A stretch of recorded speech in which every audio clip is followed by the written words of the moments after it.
Hi guys, so I'm ready to come out of the closet. So the closet I'm referring to is my third income. My second income is my YouTube channel and my blogs. My first income is my full-time regular job in a corporate office. What I do for my third income is I drive for Uber. I haven't told many people that I drive for Uber. It's nothing to be ashamed of. It's just not something that has come up in a lot of conversations. I wanted to go over my experience in working for Uber with you guys and to kind of give an idea of what to expect if you were also in the shoes that I was in a couple months ago where I was debating whether or not to do it. So this is going to be kind of like an FAQs type of video where I go over a lot of the main concerns that I had and questions that I had that I couldn't really find answers to. And I hope that helps you if you're considering it too. Also check out the information box below where there's going to be links to some information that'll help you. So let's begin. There's a long list. So basically, why did I sign up and how did I hear about Uber? Well, I signed up for Uber a really long time ago as a rider. I had heard from some friends that it was a really cool alternative to taxis, and you could hire the vehicles or the drivers with your phone and no cash transactions. You didn't have to worry about tips or anything like that. It gave you a quote right then and there about how much it was going to cost to get you to your destination. And as a rider, I loved it and I used it quite frequently, as I did not have a car until the beginning of 2014. So I signed up in December because I wanted to earn some extra money. So what are the requirements for signing up? Background checks, etc. You first sign up through their website. You create an account just like you would if you're a rider, but in this case, you register as a driver. You provide your social and all that kind of information so they can do a background check. Once that comes back as clean, then they'll send you an email and ask you or invite you to upload some documents. So depending on where you're located, those documents may vary. For the city of Seattle, you need to have obviously your driver's license, your insurance and registration. You also have to have a business license and a for-hire license, and you also have to have a vehicle inspection and a car that is less than 10 years old and aesthetically in great condition. So basically it's a painless application process. Now in terms of the inspection, I will say this, that was the biggest deterrence for me actually becoming an Uber driver. The reason for it is because I have a special deal with my car dealer where I get free oil changes and inspections because of the warranty. So I get that for up to 3 years, and I had just gotten an oil change, and knowing that I was applying for Uber and trying to get that set up, I asked them to look over pretty much everything necessary in, like a normal inspection. And so they did that. They gave me the receipt and they gave me the checklist of everything they looked at, and I sent that into Uber, but they did not accept it. That actually prevented me from signing up for Uber. I felt as though it was unfair. I mean, the inspection that they require is only $20 to $30 at most, and the fact that they also did the extra inspection for me and my car was brand new with a warranty on it, it just didn't make sense to me that they would exclude the certified mechanics detailed report on my vehicle, and instead they require you to go through their preferred mechanics, which is through Midas. So what got me through that though is that in the month of December they offered a special deal where if you were applying, you could actually get a free vehicle inspection if you showed up at a specific time and place. And there was a representative there, or an employee, or whatever you want to call them, from Uber there. So I ended up getting my vehicle inspection for free, and I had already uploaded all my documents, so I was set to go and activated that evening. So that's pretty much how that came to be. So as I was saying, I got a really good deal from my dealer, and so if you're interested in finding out about that, if you're in the greater Seattle area, I also have a link to that below. I actually got my car for $500 off invoice because of my passport discount that I get from where I work. For more information, I can check below. So now to the nitty-gritty. Do I actually make money doing Uber? Yes. It depends on how you want to calculate that out. But yeah, you can make a good income off of it. You do have to be very dedicated to at peak hours. For example, in Seattle, that would be around 5 to 7 or 8 o'clock in the evening right after work during the mad rush hour, and on weekends from 10 p.m. to about 3 in the morning. They're not the most ideal times to work, although I prefer to work on the weekends during the evenings because there's less traffic. I hate driving downtown Seattle when there's mad rush of people trying to get to and fro, so I prefer driving in the evenings. It's a lot easier. If you work every single hour that they tell you you can earn a certain amount of money in, then you can make possibly a livable wage. I don't know for certain because I don't drive enough with Uber to answer that question, but I have earned a little over $250 for the few trips that I have done.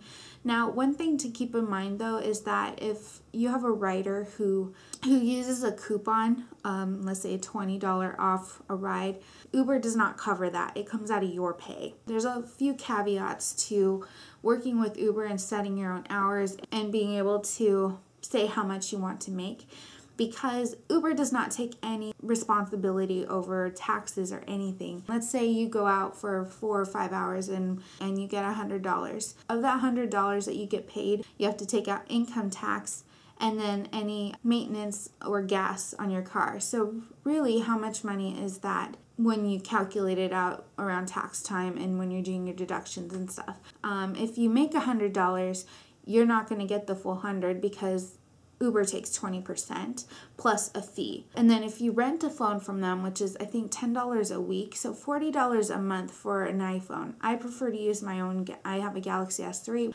As long as you have unlimited data, you're fine, or some really high data plan, you're fine, because it's constantly updating your position based on GPS and your data. So it uses Google Maps to do that, so just keep that in mind as well. So overall, it really depends on you knowing your neighborhoods where people are going to be during certain hours of the evening, staying online, and you make more money the later you're out.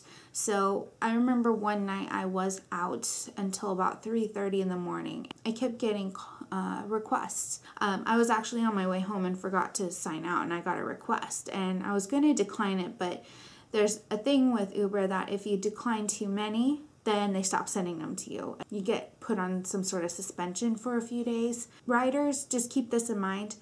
If you're requesting somebody, it's going to give you the closest driver. So if they're several minutes away, it's because they're driving from a really long distance. You do not get paid for the time it takes to get to the location of the rider. Sometimes you'll get calls from way far away if there's absolutely nobody else in your area. So you have to calculate those costs as well. And one of the most annoying things that riders can do is request a ride, and then as soon as you get there, they don't show up or they cancel, and you've already driven all that way to get there and pick them up, and you're sitting there waiting, wondering if they're going to come out, and so you call them, no answer, and then all of a sudden canceled. I've had that happen to me a couple of times, and it's a little frustrating when that happens, but it happens. It's actually fairly easy to do Uber once you get in the hang of it. I do remember my very first rider. I was about 2 blocks away from my house, and I was actually heading to the grocery store, but I thought, I'll turn it on and see if I get anything, because it wasn't imperative that I go to the grocery store and pick up anything right then and there. I just wanted to pick up a couple odds and ends. Well, I immediately got pinged, and I thought, whoa, this is crazy. I can't believe I'm getting my first rider. Where is this person? Across the street. So I had to go up, flip a U-turn, and come back down. Picked her up, took her down to Queen Anne or somewhere way south because I live way north. But anyway, so that was my first experience. So you never know when you're going to pick somebody up, but you just have to be prepared to accept it within, I think, 5 seconds. And you want to make sure that you get there in time and that you're taking a good route, because they can see where you're at on the map, in case you didn't know that. So if you get lost, they're probably going to cancel the ride because they realize that you're lost and it's going to cost them extra money to get home because you don't know where you're going. Google Maps is a great app. It does a very good job, but there are times where it's sadly mistaken. I had another ride where this guy and his girlfriend wanted to go to Capitol Hill, and my Google Maps told me to take the wrong exit. And of course, the people weren't very happy about that, and I felt so bad. As soon as you click the button to end the ride and it confirms it, you have the opportunity to rate your riders. That is a godsend, because sometimes you're going to get people who are just not very nice, or they're drunk or disorderly, or they're demanding, or just something's off. Maybe you have to clean up after them. Maybe they leave trash in your car, or heaven forbid if they throw up or do any other leave any other bodily fluids in your car, and you got to clean it up. You can rate them, and then you can also request a rate review, and you give them the reason why. Be it a technical issue, you had to clean up, they were a no-show, whatever it was. You always have to have your A game on when you're an independent contractor. You want to make sure that everything's all good so that you get a good rating.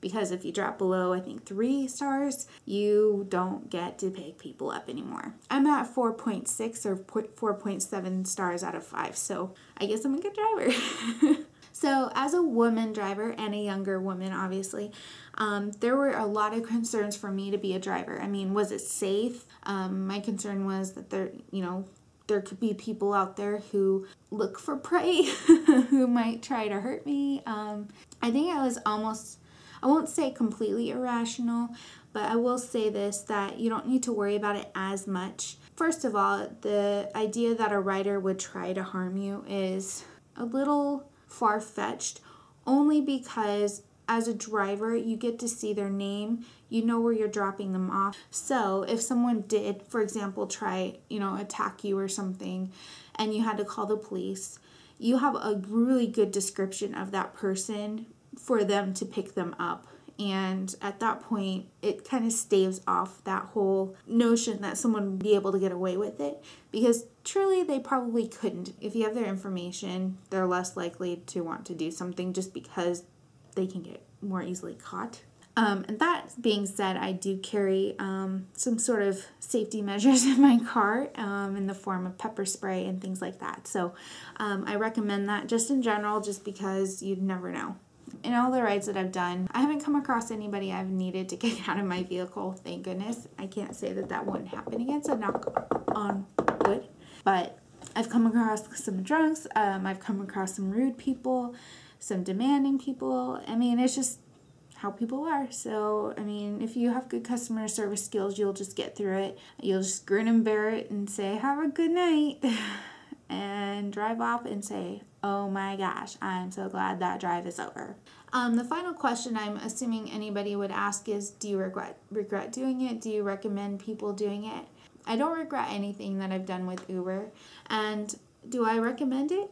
Yeah, if you need some extra cash. It would be a false expectation that you could actually make, $50,000, $60,000 a year, unless you are working several hours a day, maybe more than 8, depends on where you're at. But yeah, if you're interested in becoming an Uber driver, I do have a referral link in the description box below. And also, if you're in the greater Seattle area and you're interested in my car dealer, who is Chuck Olson, Kia and Chevrolet, it'll give you some information about that. And I'll send you to my salesperson. So if you have any other questions, please comment below, and if I get enough questions, I will make another video about to follow up with this Uber discussion. So go ahead and subscribe to this channel. I will be doing a lot more talky type videos about books and other things that are of interest to me. And go ahead and check out some of my other channels. They're also listed below in the description box. And check out my website, boletadevita.com. Where I blog daily about beautiful things in life. So with that, I'm going to say goodbye, and you have a wonderful day, and Uber luck. Bye.